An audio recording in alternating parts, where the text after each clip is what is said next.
Welcome, curious minds, to the deep dive. Today we're setting off on, well, a really unique journey. It might seem like just a story about a bird at first glance, but trust me, underneath that surface, it's packed with some seriously profound lessons. Stuff about human potential, our purpose, and, the incredible power of believing in yourself. Yeah, absolutely. We're going way beyond just a simple reading today. Our mission is really to dig deep and uncover the insights hidden right there in the text. Exactly. This isn't just some flight of fancy, is it? We're diving into selected excerpts from Richard Bach's classic, Jonathan Livingston Seagull. Such a beloved book. It really is. And it's less like a standard novel, I think, and more like a powerful parable. Yeah. A really rich tapestry woven with philosophical ideas and, crucially, wisdom you can actually use. Stuff that can genuinely reshape how you see your own life, your limits, your ambitions. So for you, our listener, our goal today is pretty straightforward, but also, ambitious. We want to pull out the most impactful nuggets of knowledge, the key insights from this amazing material. Yeah. We'll be asking things like, what timeless lessons can we really take away from a seagull who, dared to be different, dared to defy convention? And this is the important part. How can we apply Jonathan's incredible journey to understanding our own limits, the ones we think we have? How can we chase our passions and maybe find our real purpose in the middle of everyday life? We really want to make these big ideas easy to grasp, interesting, and something you can actually implement. It's a story about, relentless pursuit, isn't it? About spiritual growth and ultimately about sharing what you've learned, your truth. Yeah. So let's stretch our metaphorical wings and jump into this deep dive into the world of Jonathan Livingston Seagull. All right, let's really get into this first part of Jonathan's story. So our main character, Jonathan Livingston Seagull, he starts off as just fundamentally different from everyone else. Completely. The book introduces us to the breakfast flock. And their whole existence is basically just the daily grind, survival. Yeah, it's all about the food, that next scrap. Exactly. Driven by that primal need, fighting over bits thrown from fishing boats. Their world is just defined by that struggle, that constant, pretty aggressive competition just to eat. And right there, that sets up this core tension, doesn't it? Something that really echoes in our own lives. That pull between, chasing some higher purpose, mastery, art, knowledge, whatever it is for you, versus the just raw, practical demands of survival, or, let's be honest, just fitting in with what society expects. Yeah. For the flock, flying is just this. It's a tool, a means to an end, gets them to the fish. But for Jonathan, flying is the end. It's the purpose itself. It's everything. It's his passion, his art, his science, really. He's out there miles from shore sometimes, while everyone else is done for the day, just practicing, endlessly practicing, pushing his limits, and most importantly, learning. And his approach is just fascinating. He's not just flapping around. He's like engineering flight. Analyzing it. Yeah. We see him straining to hold this painful, hard twisting curve just to fly super slowly. He's trying to understand every little detail, pushing what a gull is supposedly capable of. Right. And when he stalls and falls, which for the other gulls is like disgrace and dishonor, the book says he's unashamed. Doesn't even face him in that sense. Nope. He doesn't get bogged down by the failure. He just gets back up, tries again, but now he knows a little bit more. He finds these subtle things like flying really low, less than half his wingspan above the water. Turns out it lets him stay airborne longer with way less effort. Smart. Efficient. And he even invents these like feet up landings, sort of sliding on his belly, and then he paces out the slide marks in the sand. He's analyzing his performance meticulously. That's a perfect picture of genuine curiosity, isn't it? Driving innovation, not chasing some external reward. He's not doing it for food or for praise or even for survival in the usual sense. He's doing it for the pure joy of figuring things out, that satisfaction of understanding and getting better. But his parents? Ah, yes.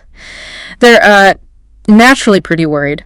His poor mother asks him, "Why, John, why is it so hard to be like the rest of the flock? You're bone and feathers. You can just hear the concern." Totally. And his dad, the pragmatist, lays it out. Winter isn't far away. You can't eat a glide. Yeah. He's trying to ground Jonathan in what he sees as reality. The only reason we fly is to eat. Period. Which really shines a light on how deep those traditional ways of thinking can run, doesn't it? Those limited ideas about purpose, even within our own families or communities. Oh, yeah. And Jonathan, he actually tries. For a few days, he makes an effort to conform, tries screeching and fighting for food with the others. But it just doesn't stick, does it? No. You just can't do it. And there's this really powerful moment where he actually drops a hard-won anchovy. He just lets it go because it feels so pointless compared to learning. He thinks, I could be spending all this time learning to fly. There's so much to learn. Well, so even though he's hungry, even with all the pressure, he's off again. The book says he's hungry, happy, learning. What a phrase. Yeah. Choosing that inner reward over, fitting in or getting that fish. It really is vivid. And Jonathan's early struggles, they teach us something vital, I think. True passion often means you're going to face some isolation, maybe even ridicule. Definitely. But the reward you get from it, that internal satisfaction, it just outweighs any external approval or fitting in. So the lesson for us, for you listening, is pretty deep. What does it really take to follow your passion when maybe the people closest to you just don't get it? Or worse, actively discourage you? It's about building that core self-belief, isn't it? Finding that balance between, yes, practical needs, but also your deeper desires. When your path looks different, when everyone's telling you what you should do, can you still follow that curiosity? Jonathan shows us pretty clearly that the fulfillment you get from that chase can be worth way more than any material stuff or just being accepted. And it wasn't just about slow flight either. Next, he gets obsessed with speed. Right, the need for speed. Exactly. And this is where he really has to embrace failure. Like, failure becomes his main teacher. He spends a whole week learning more about speed than the fastest gull alive ever bothered to figure out. He's pushing way beyond what's known. Way beyond. And it means repeated, painful crashes. He climbs up 1,000 feet, pushes into these steep dives, and bang. Around 70 miles per hour consistently, his wing goes unstable on the upstroke. He just bursts into a churning mass of feathers, totally out of control, smacking into the water hard. Ouch. And not just once or twice, 10 times. He crashes like this 10 times. That really shows deliberate practice in action, doesn't it? It's not just mindlessly repeating something. It's observing, analyzing, refining, pushing past that comfort zone, even when it hurts. But you also see the psychological toll of that repeated failure. It's huge. After that 10th crash, he's just floating there in the dark, totally beaten up, his wings feeling like ragged bars of lead, just heavy with despair. Yeah, it's a dark moment. And in that utter hopelessness, he actually wishes the weight would just pull him down to the bottom, to end it all. It's a moment of intense darkness that I think many of us can probably relate to when we face obstacles that just seem impossible to overcome. Absolutely. Yeah. That is a real low point, a genuine rock bottom. And that's exactly when he hears it, a strange, hollow voice inside him, whispering those limiting beliefs we all have sometimes. The inner critic. Totally. I am a seagull. I am limited by my nature. It's that voice of self-doubt urging you to just give up, conform, telling you it's not meant to be. It even tells him, if I were meant to learn so much about flying, I'd have charts for brains. If I were meant to fly at speed, I'd have a falcon's short wings. Rationalizing the limits. Exactly. And he makes this vow to himself, I'll be a normal gull just to make everyone happier. And for a moment, maybe he feels a little relief in that decision. He appreciates his earlier, easier, low-altitude flying. But then in this act of almost rejecting that conformity he just chose, he forces himself to climb painfully back up to 100 feet to fly normally again, because he decided to be like the others. But even that feels wrong. It feels hollow. It's not him. It's not him. It's such a powerful picture of that internal fight. Yeah. Do you listen to the doubt and give up on the big goals, or do you keep pushing, searching for that breakthrough, that one insight that changes everything? And here's where it gets so good. Because right there, in that absolute darkest moment, after all the despair and doubt, he has the breakthrough. The aha moment. Totally. Floating there, defeated. That inner voice mocks him again. You'd have a falcon's short wings. Yeah. And Jonathan, it's like a light bulb goes on. He blinks. Yeah. Short wings. A falcon's short wings. That's the answer. Brilliant. He realizes he just needs to fold most of his wings in, fly only on the tips, create that streamlined falcon-like shape. It's such a clever, counterintuitive idea, a total shift in perspective that changes everything. Right. And he doesn't waste a second, climbs 2,000 feet, tucks his forewings in tight, just leaves those narrow swept daggers of his wingtips extended, and just dives vertically. Wow. And at 140 miles per hour, the strain on his wings is actually less than it was at 70 before. He's in control. That's the pure thrill of breaking through those old boundaries, realizing limits are often just based on incomplete knowledge, waiting for that new angle. And he keeps pushing, doesn't he? Learns to hit 90 miles per hour just by holding his wings perfectly still, but then pushing too hard again. Yeah, he exploded in midair, trying to pull out, hitting the sea like dynamite.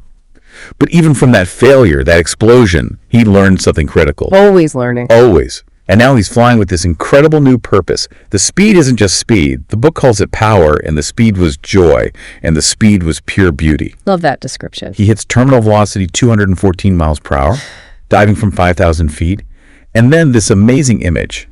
He fires directly through the center of breakfast flock, ticking off 212 miles per hour, eyes closed. Whoa, talk about making an entrance. Right. The gull of fortune smiled on him then, a blur of silver through the mundane. And his first thought isn't even about showing off or surviving that near miss. It's about how much more there is to learn. How do I turn at these speeds? He's already on to the next challenge. He finds out that moving just a single wingtip feather, a fraction of an inch, lets him curve smoothly at incredible speed. Amazing control. And from there, he just explodes into creativity. Yeah. He performs the first aerobatics of any seagull on Earth. It's not just speed anymore, it's artistry. He masters loops, slow rolls, point rolls, inverted spins, the gold bunt, the pinwheel. A whole aerial dance. Incredible. This is potential unleashed, pure and simple, showing that mastery isn't just breaking one barrier, it unlocks a whole new way of being, of performing. And he thinks, maybe a bit naively, that the flock will be thrilled, wild with joy about this breakthrough, this new reason to life. Oh, Jonathan, if only it were that simple. Because that joy crashes headfirst into reality, doesn't it? He learns the harsh price of being excellent, especially when it shakes up the status quo. Exactly. He goes back to the flock expecting cheers, maybe eager students. Right. Like, look what I discovered for us. And instead, he's centered for shame. The elder, all solemn and stern, accuses him of reckless irresponsibility and violating the dignity and tradition of the Gull family. Wow. Tradition. Dignity. Not breakthrough, not freedom. And the punishment. Banished. Sent to the far cliffs. Total isolation. Ouch. That's a brutal rejection. It really is. And it's such a powerful comment on how systems, traditions, even our own comfort zones push back against anything radical, anything that challenges how things are done. The elder even says it outright. Life is the unknown and the unknowable, except that we are put into this world to eat, to stay alive. Just survival. That's it. That's the official doctrine. And it highlights that clash of philosophies. Is responsibility about conforming, sticking to the rules? Or is it about pursuing a higher truth, a deeper purpose, even if it rocks the boat? The flock clearly prefers the predictable, even if it's a life of just scrambling for food. But Jonathan doesn't back down, does he? Not at all. He cries out, who is more responsible than a gull who finds and follows a meaning, a higher purpose for life? He tries to wake them up. For 1,000 years, we have scrabbled after fish heads, but now we have a reason to live, to learn, to discover, to be free. Powerful words. But the flock just chants back like a wall. The brotherhood is broken, and they literally close their ears and turn their backs. A complete collective shunning. That must have been devastating. His biggest sorrow, the book says, wasn't the loneliness itself. It was that other gulls refused to believe the glory of flight that awaited them. They refused to open their eyes and see. It's that pain of seeing potential in others, and they just won't look. But here's the twist. In that very isolation, he keeps learning, keeps evolving. He figures out how his high-speed dives can get him rare fish deep underwater, so he doesn't even need the fishing boats anymore. Becomes totally self-sufficient. Exactly. Learns to sleep in the air, flying 100 miles overnight. He learns to navigate through dense fog by just climbing above it into the sunshine. Talk about a metaphor. Rides strong winds inland, finds new food like insects. He just keeps growing. So what's the takeaway for us from this exile? It seems pretty clear that if you challenge the way things are, you're likely going to face resistance. Absolutely. Almost inevitable. But it also shows you can find peace, keep growing. Yeah. Even when you're rejected or alone. And there's this amazing insight Jonathan has during this time. Yeah. He realizes that boredom and fear and anger are the reasons that a gull's life is so short. Wow, that's profound. And with these gone from his thought, he lived a long, fine life indeed. Oh. It's not just about living longer physically, is it? It's about the quality of life.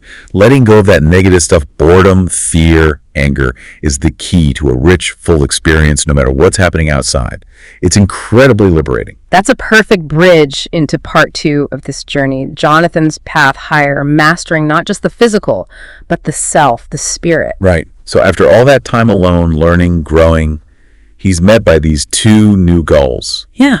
and they're different. How so? They're described as star-bright gulls, like pure starlight, and their flying skill is just incredible. Precise, elegant masters. They test him with some complex moves, which he nails, of course. He's ready. Yeah, and they tell him, we've come to take you higher, to take you home. And then this really key line, one school is finished, and the time has come for another to begin. Ah, so it introduces this idea of levels. Levels of existence, maybe, or consciousness. Yeah. Tied directly to your learning, your focus. Exactly. It's not like a physical place, this heaven. It's more a state you achieve through dedication, through mastery, a higher understanding. Okay. And as he ascends with that, he starts changing. His body literally starts glowing bright as theirs. His wings become smooth and perfect as sheets of polished silver, and he realizes, wow, with half the effort I used to put in, I'm getting twice the speed, twice the performance of my absolute best days back on Earth. So his physical form is actually changing to match his new level of understanding. His body is an expression of his learning. It seems like it. But interestingly, he's initially thrilled, but then there's this tiny moment of disappointment. He hits a new top speed, 273 mph, but thinks, in heaven, there should be no limits. Huh. Still looking for the next ceiling, even after a huge leap. That's so human, isn't it? Even in a higher state, the old mindset can still try to impose limits. Totally. And his new home, this higher place, it's not crowded. Just a few gulls there. But they all think like him. They're all obsessed with perfection in that which they most love to do, and that was to fly. It's not a vacation spot. It's like a graduate school for mastery. The immediate lesson there just jumps out, doesn't it? The sheer importance of surrounding yourself with people who share your goals, who lift you up, who challenge you. A tribe, yeah. Your environment shapes you. Jonathan's growth just explodes once he finds these like-minded goals. It shows that the right community isn't just nice to have. It's essential if you want to accelerate your mastery. So you got to ask yourself, what kind of world are you creating right now? Through who you hang out with, what you focus on learning. Are you in a breakfast flock environment or a school of perfection? Good question. And soon he meets Sullivan, who becomes his instructor in this new realm. And Jonathan, always curious, asks, why aren't there more of us here? Yeah, where is everybody? Right. And Sullivan tells him, basically, you're an anomaly, a 1 in a million bird. He explains that most gulls take thousands of lives to get to this level of understanding. Thousands, wow. Yeah. Sullivan paints this picture of how most progress, or rather don't progress. They just go from one world into another that was almost exactly like it, forgetting right away where we had come from, not caring where we were headed, living for the moment, just stuck in a loop. Repeating the same patterns, never really evolving. 1,000 lives just to realize there's more to life than eating or fighting or power in the flock. Can you imagine? 1,000 lifetimes just for that basic shift. That's staggering. Young and Sullivan says it takes another 100 lives until we began to learn that there is such a thing as perfection, and another 100 again to get the idea that our purpose for living is to find that perfection and show it forth. Just grasping the idea of purpose and mastery takes hundreds more lifetimes for most. Incredible. Which leads us to Sullivan's core principle, doesn't it? This huge insight into how reality and growth work. Yeah, what is it? He says, we choose our next world through what we learn in this one. Learn nothing, and the next world is the same as this one. All the same limitations and lead weights to overcome. Wow, so you create your future reality by what you learn now. Exactly. But Jonathan, Sullivan points out, learned so much at one time that you didn't have to go through 1,000 lives to reach this one. It's this powerful idea that your future, your next job, relationship, phase of life isn't set in stone. It's actively shaped by your conscious learning now. Focus intensely, learn deeply, and you can actually leapfrog those repetitive cycles. That's a massive takeaway for all of us, right? It really challenges you to think, how can I speed up my growth? How can I consciously avoid getting stuck in the same old patterns or limitations? Right. It highlights the power of being intentional about learning, defining your purpose beyond just getting by. What are you actively learning today that's shaping your next world, your future self? Are you building wisdom or just running in place? Heavy questions. And the journey goes deeper still when Jonathan meets Chang, the elder gull. Sullivan says Chang is soon to be moving beyond this world himself, an even higher level. Okay, so what happens with Chang? Jonathan, still seeking, asks him, this world isn't heaven at all, is it? And Chang gives this mind-bending answer. No, Jonathan, there is no such place. Heaven is not a place and it is not a time. Heaven is being perfect. Whoa, okay, unpack that. Heaven isn't a place or time, it's being perfect. Yeah, the state of being. absolute perfection. And then Chang pushes it even further. He says, perfect speed is being there. Being there, like instantaneous travel. Exactly. He demonstrates.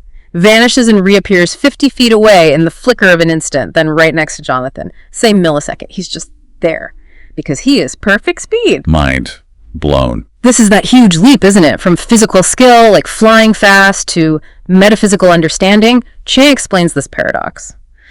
The gulls who scorn perfection for the sake of travel go nowhere slowly. Those who put aside travel for the sake of perfection go anywhere instantly. Okay, that sounds like a riddle. Put aside travel to go anywhere instantly. Think about it. If you focus only on the destination, travel, you're slow. If you focus on perfecting your being, your understanding, perfection, you transcend the need for travel. You can just be there. Chang clarifies the trick isn't blind faith, it's pure understanding. He tells Jonathan to stop seeing himself as trapped inside a limited body. The trick was to know that his true nature lived as perfect as an unwritten number everywhere at once across space and time. Like your true self isn't limited by your physical body. Precisely. Your understanding isn't stuck in one place. And Chang is blunt. Forget about faith. You didn't need faith to fly. You needed to understand flying. This is just the same. Understand, don't just believe. Right. And Jonathan gets it. He connects the dots and declares, why, that's true. I am a perfect, unlimited gull. And poof. He instantly teleports with Chang to a different beach under twin yellow suns. It worked because he understood, not just because he wished it. Incredible. So this part really makes you question everything, doesn't it? How much are we limiting ourselves just by our beliefs? The idea that real mastery goes beyond physical limits, that maybe our bodies are just like our thought itself. Can you actually be there in your goals, embody the outcome now instead of just chasing it? It's about being present here and now as infinite potential. And Chang points to the next steps too. Master space, then time, and then the big one. The most difficult, the most powerful, the most fun of all. To fly up and know the meaning of kindness and of love, which sets up the final, crucial part of his journey. Which leads us right into part 3. Jonathan, the instructor, sharing the truth he's discovered. Yeah, the student becomes a master and then the teacher. So despite Sullivan having serious doubts, warning him it's probably futile, Jonathan feels this powerful pull to go back to his old flock, to share what he's learned. And it's driven by this deeper idea of love, right? Chang's last words to him were, Jonathan, keep working on love. Exactly. And this really shows that highest level of mastery, doesn't it? Using your knowledge, your understanding, to lift others up. It really does. Sullivan tries to talk him out of it, reminding him, you were outcast once. Why do you think any of them would listen now? He even quotes that saying, the gull sees farthest who flies highest, basically arguing the gulls back on Earth are just too far removed. They can't possibly understand. John, they can't see their own wingtips. That's a pretty logical argument from Sullivan's perspective. The gap seems huge. It does. But Jonathan comes back with this incredible idea about connection, about brotherhood that goes beyond space and time. He says, think about this. If our friendship depends on things like space and time, then when we finally overcome space and time, we've destroyed our own brotherhood. But overcome space and all we have left is here. Overcome time and all we have left is now. And in the middle of here and now, don't you think that we might see each other once or twice? Wow. That just redefines connection entirely. True bonds aren't about being physically near. They're about sharing that here and now. It's beautiful, isn't it? And his reason for going back, his way of showing love, isn't about forcing his ideas on them. It's to give something of the truth that he had seen to a gull who asked only a chance to see truth for himself. He's offering a path, but only to those ready to walk it. He needs willing students. Right. True learning needs that openness. So he goes back, and almost right away he finds Fletcher Lynn Seagull, a young gull, also an outcast, and just consumed by rage. Like Jonathan used to be, in a way. Exactly. Fletcher's furious about being cast out for doing one little barrel roll around the elder gull just for fun. He's thinking, I'll be pure outlaw, and I'll make them so sorry. Planning revenge. Yeah. And Jonathan just gently interrupts him. Not with judgment, but with empathy. He tells him, don't be harsh on them. Forgive them and help them to understand. That immediately shows you what a great mentor does, right? Patience. Seeing the potential under the anger, meeting the student where they are. Totally. So Jonathan takes Fletcher and 6 other outcasts as his first students. He starts teaching them, patiently explaining. Each of us is in truth an idea of the great gull, an unlimited idea of freedom. And precision flying is a step toward expressing our real nature. He keeps stressing everything that limits us we have to put aside. He's teaching them who they are, not just how to fly. That's a key distinction. And even though the students find the whole flight of ideas thing a bit like pleasant fiction, maybe nodding off after hard practice, Yeah. they love the actual flying practice. It's fast, it's thrilling, it feeds this hunger for learning they didn't even know they had. The practical application hooks them. Right. And Jonathan doesn't just talk, he leads by example. A powerful example. He and his 8 students make this incredibly bold return. They fly right over the Phlox Beach at a perfect double diamond formation, doing 135 miles per hour, rolling together perfectly from level to inverted and back, then landing flawlessly right there. Talk about making a statement. The flock must have been stunned. Totally shocked. The elder immediately tries to shut it down. Ignore them. The gull who speaks to an outcast is himself outcast. The gull who looks upon an outcast breaks the law of the flock, trying to maintain control through fear and exclusion. The classic institutional response to change. But Jonathan just ignores the decree. He keeps holding practice sessions right over the council beach, pushing his students relentlessly. Martin becomes amazing at low speeds. Charles Rowland flies higher than anyone thought possible. Fletcher nails this incredible 16-point roll and adds a triple cartwheel. Wow. So the old rules start breaking down, not because of arguments, but because of this consistent, undeniable demonstration of what's possible. Exactly. Slowly, almost secretly at first, a circle of curious gulls starts gathering in the dark to listen. They don't want to be seen breaking the law, but they're drawn to the truth they're witnessing. It's a great lesson, isn't it? Inspiring others, challenging norms. It often happens through unwavering commitment, leading by example, patiently showing a better way.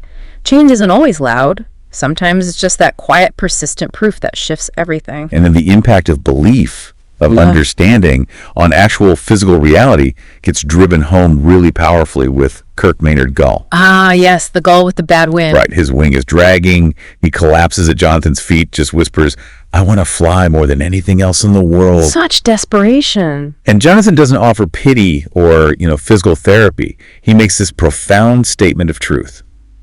Maynard Gull, you have the freedom to be yourself, your true self, here and now, and nothing can stand in your way. It is the law of the great gull, the law that is. Declaring his inherent potential. And instantly Maynard spread his wings effortlessly and lifted into the dark night air, screaming, "I can fly, why?" Whoa. To the onlookers, that must have looked like an outright miracle. Totally. It reinforces that image of Jonathan being special, gifted, divine, maybe even the son of the great gull himself. The tendency to deify someone who understands something we don't. Exactly, but Jonathan immediately corrects them. Look at Fletcher. No more than you are, no more than I am. The only difference is that they have begun to understand what they really are and have begun to practice it. He keeps pointing it back to self-discovery, unlocking what's already inside, not some external gift. He refuses to be put on a pedestal. It's about potential, not divinity. And then comes that ultimate test of this understanding. Fletcher, diving fast, swerves to avoid hitting a young bird. And slams into a granite cliff at 200 mile per hour. Yeah. The book describes it like hitting a giant hard door into another world. Fear, shock, blackness. Then adrift in a strange, strange sky, forgetting, remembering, basically experiencing what we'd call death. A devastating moment, but not the end. It's not the end. Jonathan appears, calm as ever, essentially pulling him back. "Obviously you didn't die," he tells Fletcher matter-of-factly. "What you did manage to do was to change your level of consciousness rather abruptly." Wow. Just changed your consciousness, not died. Right. And when Fletcher, bewildered, asks how they suddenly appeared half a mile away from the angry mob that had gathered at the cliff, Jonathan just smiles and says, "Like everything else, Fletcher, practice." Practice, changing consciousness, practice, relocating. It implies even these ultimate barriers, death, physical location, are perhaps based on understanding and can be mastered through practice. It's radical stuff. Yeah. It's just death might just be a transition, a shift, not a final stop. Which really makes you wonder, doesn't it? How much of our reality is shaped by our deepest beliefs about what's possible? Mm-hmm. Could we access abilities we don't even know we have just by shifting our perception? The danger, which Jonathan always warns against, is putting people who operate this way on a pedestal, calling them gods or devils, instead of seeking that understanding ourselves. He always pushes for self-discovery. Which brings us right to the final, ultimate lesson. The peak of Jonathan's teaching. Finding the instructor within yourself. Right. Fletcher is still struggling with the flock's hatred. They literally just tried to kill him and Jonathan at the cliff. He asked Jonathan, totally confused, "I don't understand how you managed to love a mob of birds that has just tried to kill you." A very fair question. It is. And Jonathan gives this incredible definition of love, not as an emotion, but as an active practice. He says, "You don't love hatred and evil, of course. You have to practice and see the real gull, the good in every one of them, and to help them see it in themselves. That's what I mean by love." Wow. It's about actively looking for and nurturing the highest potential in others, even when they're acting terribly. Seeing the real gull underneath. Exactly. It's an act of profound perception and encouragement. And then Jonathan sees Fletcher's ready. He sees the student hasn't just mastered flying or the mental game, but he's starting to grasp this deeper spiritual level of love and understanding. So it's time. It's time. Jonathan gives him his final words, and they aren't about keeping Fletcher dependent. They're about setting him free. He says, "You don't need me any longer. You need to keep finding yourself a little more each day, that real, unlimited Fletcher Seagull. He's your instructor. You need to understand him and to practice him." He's telling him the teacher is inside him now. Precisely. And as he speaks, his body starts to waver, shimmer, become transparent, and then he just vanishes effortlessly. Gone. Just like that. But his last words. Crucial last words. A warning, really. Don't let them spread silly rumors about me or make me a god. Don't believe what your eyes are telling you. All they show is limitation. Look with your understanding, find out what you already know, and you'll see the way to fly. Look with your understanding. Find what you already know. Wow, it's a direct command to trust inner wisdom over outer appearances. And Fletcher, yeah, he's awkward at first, maybe a bit unsure, but he steps up immediately. Starts teaching the new students using the same principles Jonathan taught him. And he quickly realizes Jonathan was no more divine than Fletcher himself. The power wasn't in Jonathan. It's within each individual. That's the ultimate payoff, isn't it? The real measure of a great teacher isn't how many followers you get, but how many leaders you create. How many people you empower to find their own strength, their own answers. Absolutely. The answers, the abilities you're looking for, they're already inside you. The journey of learning, of self-discovery, it never really ends. It just shifts. You become your own guide, your own instructor. And Fletcher's final thought just captures that perfectly, echoing Jonathan's own rebellious spirit. "No limits, Jonathan. The time's not distant when I'm going to appear out of thin air on your beach and show you a thing or two about flying." His own journey, his own race without limits has truly begun. What an absolutely incredible story. Jonathan's journey just covers so much ground, doesn't it? Yeah. It's about having the guts to follow your passion, even when everyone tells you you're crazy. The courage. It's a huge testament to just grinding it out, learning persistently, embracing failure as just part of the process, and realizing the truly boundless potential inside all of us. And the importance of finding your people, right? Surrounding yourself with those who lift you higher. Definitely.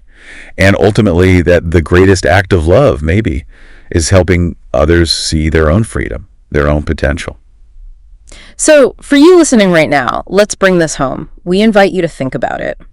Where in your own life are you, maybe, possibly, settling for just eating? Just getting by, conforming, instead of really flying, pursuing what truly lights you up? It's a question. What limits are you holding on to, maybe without even realizing it? What are those strange, hollow voices telling you you can't do or shouldn't be? And on the flip side, what breakthroughs, what insights have you gained from your own life, your own struggles and successes? What truths are you ready to maybe share or just embody more fully to help lift up the people around you? And let's take Fletcher's final thought, that bold challenge to his mentor. If Jonathan, just a seagull in a story, could break through physical limits, maybe even transcend death, and become this unlimited idea of freedom, what does that suggest about you? Yeah. What limits are you ready to start questioning in your own life? Understanding that maybe, just maybe, they're only as real as your belief in them allows them to be. Because as Jonathan Livingston Seagull shows us so powerfully, the sky really isn't the limit. When you're understanding your perception, your relentless pursuit of your own perfection is truly limitless.